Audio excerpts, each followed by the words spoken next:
the press conference, Implementing Responsible AI, it's really all about how do we engender trust and contribute to a global discourse about how AI can be responsible and be effectively implemented. So I'm joined here by Minister Iswaran from the government of Singapore. He's the Minister for Communications and Information, and he's also the Minister in charge of Trade Relations for Singapore. I'm also joined by Brad Smith, who I think everyone knows here is the president of Microsoft. We're happy to have you back, sir. I'm also joined by Firth-Butterfield, who is the head of the Artificial Intelligence and Machine Learning Platform here at the World Economic Forum. And then last but not least, we have Diana Paredes, the CEO and co-founder of Suade, one of our tech pioneers. So to kick things off, Minister, I'm going to turn to you. I believe you have a statement for us. Sure. Good afternoon, members of the media, and also to the fellow panel members. I want to start by saying I'm delighted to be here with all of you for this press conference together with the WEF C4IR and also the industry partners. Today, Singapore, together with WEF and industry partners, we will be taking another significant step forward towards AI governance. Collectively, what we are seeking to do is to build a trusted AI environment that will guide organizations to deploy AI responsibly. So these efforts, they really build on what we started last year and announced, shared in Davos last year. That's when Singapore launched the Model AI Governance Framework to guide businesses to deploy AI at scale in a responsible manner. This framework translates broad ethical principles into pragmatic measures that businesses can adopt voluntarily and have a ready-to-use tool to help deploy AI in a responsible manner.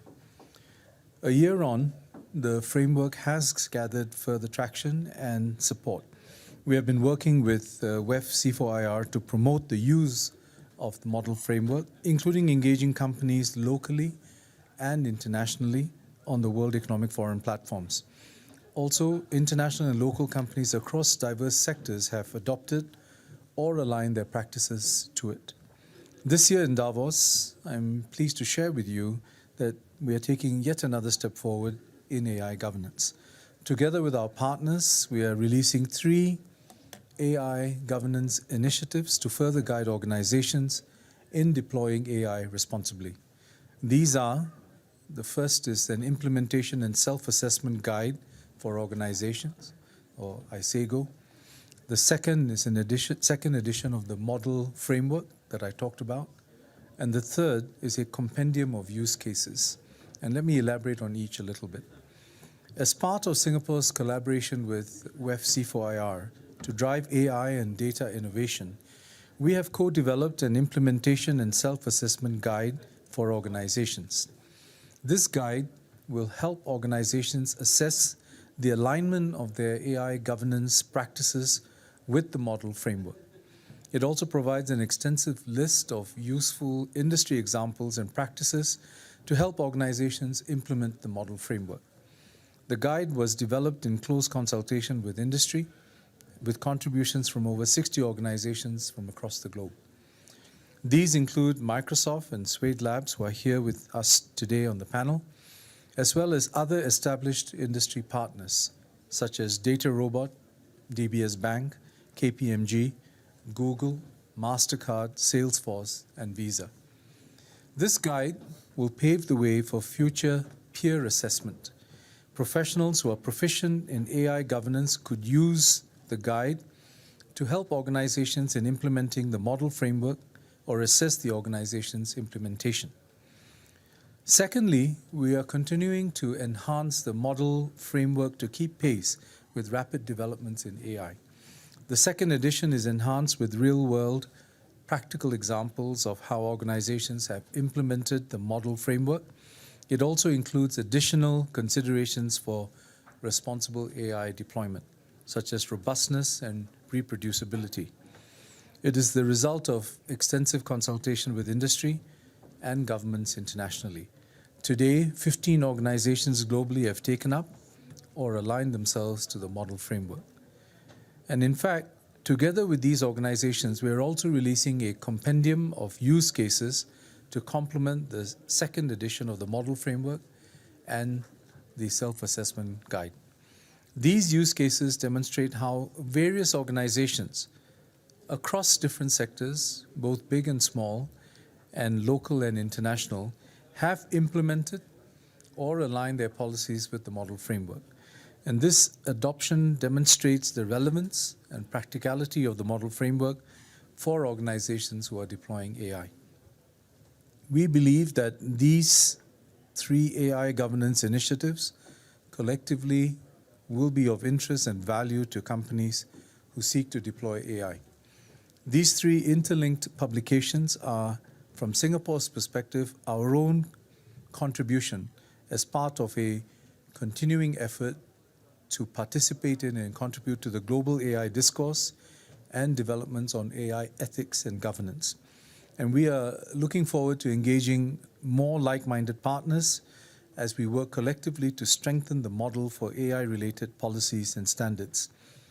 This work, we believe, will pave the way for the next bound in global digital economy developments by fostering trust and strengthening collaborations between the public and private sectors and also with all other stakeholders.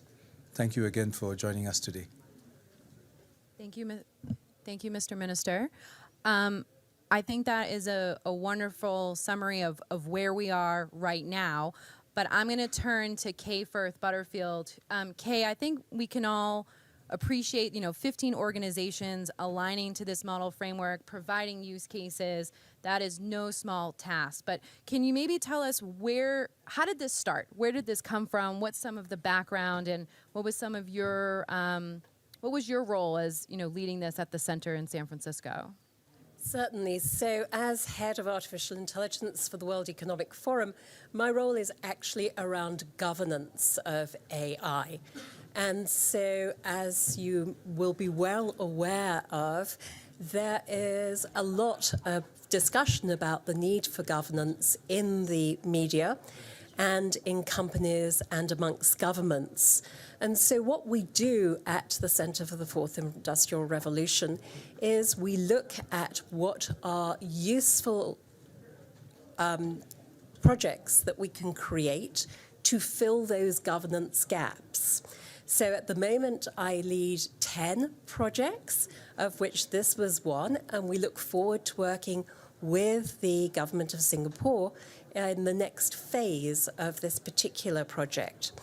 The way that we do these projects is that we have governments or business or academics or civil society come to us and raise a governance issue, or maybe we look for that governance gap. And in this case, it was a marriage in that we had seen this governance gap and Singapore were interested in working with us upon it. What we then do is build a community of all multiple stakeholders and then work together to create a robust outcome, which we believe that we have done with Singapore in this model framework. We have also just released a toolkit for boards of directors to understand how to do the oversight role for companies. And I want to mention that both the toolkit and this project are downloadable from our website, and they are free. And what we want to do, and always have wanted to do with Singapore, and it's the ethos of the centre and the forum's work in this area, is to scale so that it's not just companies that have already been involved in the work, but this is a tool that any company can use. Any company can pick off our website and delve into and hopefully find insights that they can use in their business. So it is a pleasure to have been involved in this work with Singapore. It's equally a great pleasure to be involved with Microsoft and to have Brad Smith here, who is also co-chair of the Global AI Council, which we have out of the AI team at the forum. Brad. Well, thank you, Kay, and thank you, all of you, for the opportunity to be here today. I would just offer a few thoughts. First, I think that this really continues the leadership that the government of Singapore and the World Economic Forum have both brought to these issues around artificial intelligence over the last few years. I have the opportunity to meet with government officials from around the world. I still clearly remember my first meeting in Singapore, as well as my first meeting with the minister here a year ago. And one of the things that I've always appreciated is the government's commitment to move quickly and be a leader in this space.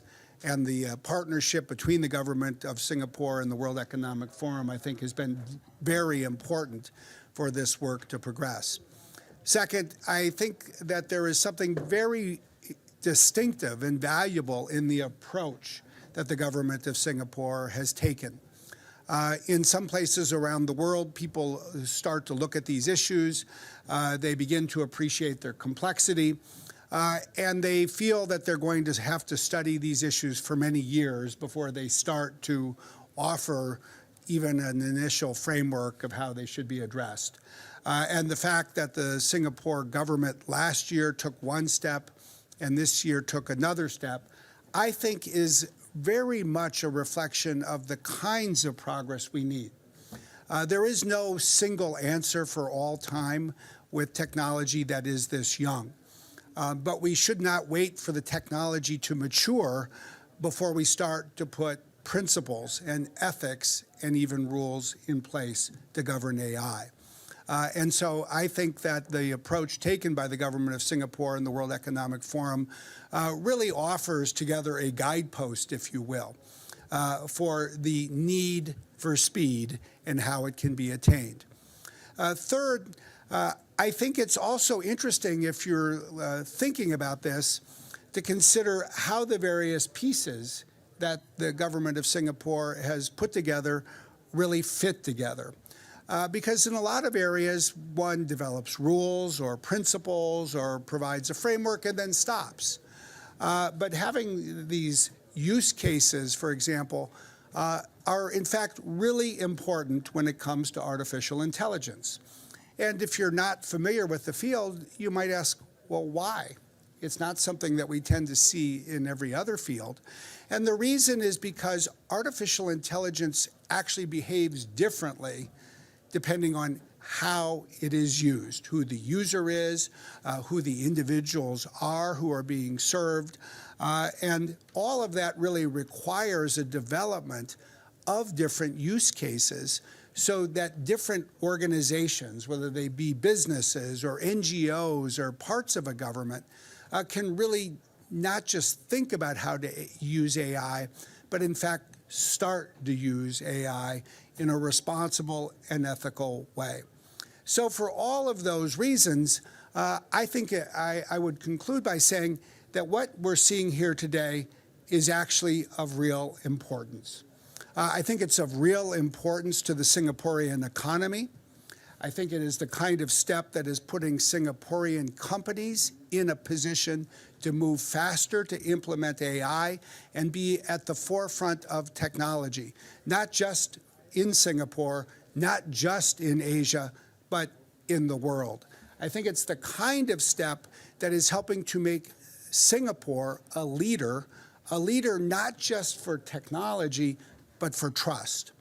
And when you think about what it takes to be a leader for technology, I would say it takes some of what has also made Singapore a leader over the years as a financial center.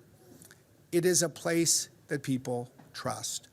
And I think finally, one of the really good things about this is that this is the kind of effort that is going to serve not only Singapore and the people of Singapore and the economy of Singapore, but frankly the world, because we're all learning together. And the more governments and countries can share what they are learning, share what they're doing to develop these kinds of ideas, the better off we're all going to be. So certainly on behalf of a company like Microsoft that has a big presence in Singapore, but obviously a big presence in the world. I just want to say how deeply we appreciate the opportunity to be involved both with the government and with the World Economic Forum, and how much we value this kind of initiative, because I think it sheds some light on where we all can go together everywhere around the world.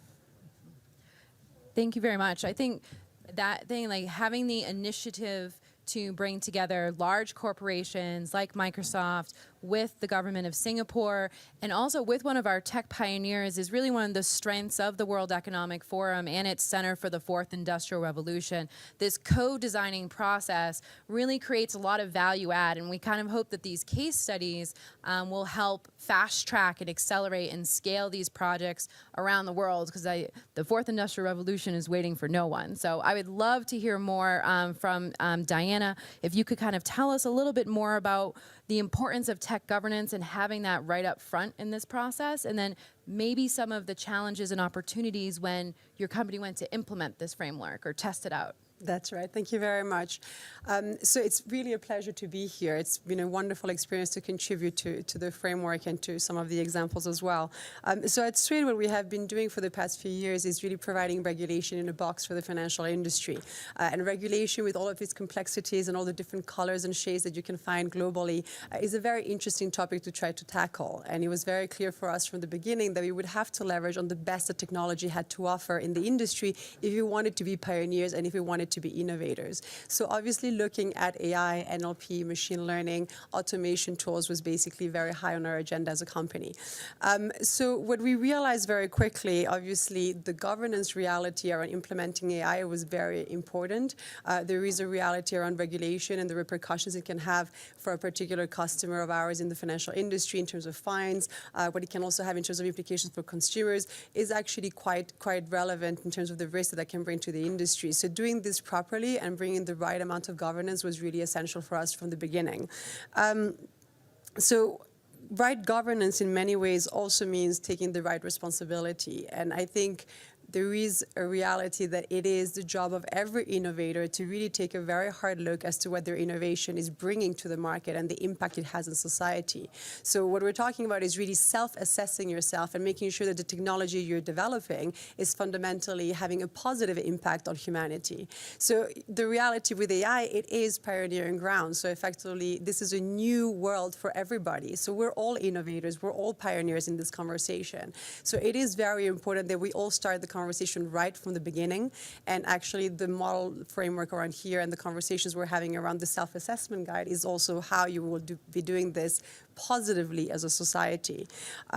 So what we found and why we've really appreciated this work and why we found that it was really compelling for the industry is because the devil is in the detail in a lot of these conversations. When you create technology, you know that when it comes to AI and machine learning, there's a lot of detail. And sometimes in these conversations, they're usually done at a very high level. So actually nothing effectively progresses. So what's really interesting here is that the framework, so the model framework really goes into a level of detail that we hadn't really seen before. And it's very commendable from the Singaporean government and the WEF to have been looking at the amount of detail. And like we were saying, to really look at companies that are of very different sizes, of very different parts in their journey of innovation, and including companies like ours, which are effectively innovating in the space as we go along. So we found 4 key challenges that we actually have seen the model really addressing very well and precisely. One of them is obviously in data. So the quality of data is something that's very well understood as part of the process. So understanding the lineage of data is very well addressed. Minimizing inherent bias, which is actually a topic that we feel passionate about, because obviously bias in the data and the data not being revised from the beginning and on a regular basis could actually have repercussions that are quite dire, I would say, for society in general. The other problem that we found was very much thinking about human involvement. So do you actually have a human in the loop, out of the loop, over the loop? There's a lot of realities around positive and false negatives. There's a lot of detail around all of those things. And so what you want really with a framework is the right amount of flexibility in order to think about all the different use cases that you can encounter. Because from one country to even one system to the other, to one algorithm to the other, to one industry to the other, the level of complexity that you find in creating algorithms is actually very, very big. So a framework that works for the industry, or for any industry effectively, has to be a framework that is flexible and really allows for the right level of detail and scenarios that you can encounter. The other point is very much ethics and trust, which Brad was mentioning as well. The point around ethics, I would say, is actually, so we always speak about ethics around AI and how to do this properly, but the ethics also comprehends taking along in the journey a certain amount of, layman language and explainability almost to consumers to really understand what this AI is going to do in their life. And so addressing those issues in the right way fundamentally means that AI is also going to be adopted at a much faster pace and being embraced rather than being resisted. So one of the things that the framework was trying to really address, aside from really doing AI in a responsible way and at scale, was also to really enhance the consumer's understanding and confidence around the acceptance of AI. And that is very much in line around the fourth industrial revolution, upskilling people, making sure that they come along in the process of a society that is basically going to be changing with technology. And the last point very much is the element of liability. So as we all start using AI more, where is the liability and whose fault is what when it comes to generating certain models? And obviously all this ends up coming down to explainability, and explainability in itself. So there are certain things that are very explainable, but there are certain other things that are more subjective and difficult to capture. And one of the things that we really loved around the framework was really the opportunity of looking at your internal governance and understanding in detail how to restructure that in order to get to what liability you're taking it as a company when you're actually adopting AI. So from our perspective, this is a huge success story. This is really a wonderful example of public and private collaboration, so very much at the core of the stakeholder capitalism that the WEF really promotes. I think that one of the things I was mentioning before is that we are all innovators now when it comes to AI. And I would really urge and invite, I would say, more governments to take part in this wonderful effort that the Singaporean government has started to lead, because it's really something that we need a lot more of, and companies to really join this movement of effectively setting standards for the industry when it comes to data and artificial intelligence, and the way we do this for more interoperable systems, where effectively you're really looking at a world where we're promoting an effort for ethics, for AI, and a responsible use of it. Thank you very much. Thank you so much. We have a few moments for questions from the audience. We have about 2 minutes, so if there is a show of hands, if we have anything. If not, I might let our panel go and give them 2 minutes back. But we might have one. We have in the white jacket. And could you just tell us what news outlet you're from? I'm a journalist from Phoenix New Media from China, and I have a question to Microsoft's Mr. Smith. And we know nowadays facial recognition has caused considerable controversy with Google, and how to keep a balance between the improvement of technology like AI, 5G, and the law. I want this question. Okay. And then do we have another question? I just want to make sure we can hear both of them, just given the time period. Can you just pass that mic down? Only a very quick one. Okay. National Public Radio, Switzerland. The definition of AI, how did you settle on that one? Because that's one of the core parts in writing regulation in this kind. So we have one question that's about of definitions, and then another question that's more around the governance structure and why that's really important for facial recognition, which I think is a very hot topic around the world. So, Kay, did you want to just give us a quick bit about the governance, and then we can turn to Microsoft? Yes, surely. So yes, how do you define AI is a major part of any work that we do. And at the moment, we're really looking at machine learning tools. And so when we were writing this, we have a definition of artificial intelligence that actually really looks at some of these machine learning tools, for example, like facial recognition, like natural language processing. Just before I hand on to Brad, on your question, we do actually have a facial recognition project that we're running out of our team, and looking at the governance of that. Brad? Sure, and I'll just say very briefly, there was some press report earlier today about debate between Google and Microsoft about facial recognition. And the truth is, I actually think our two companies mostly agree on these things.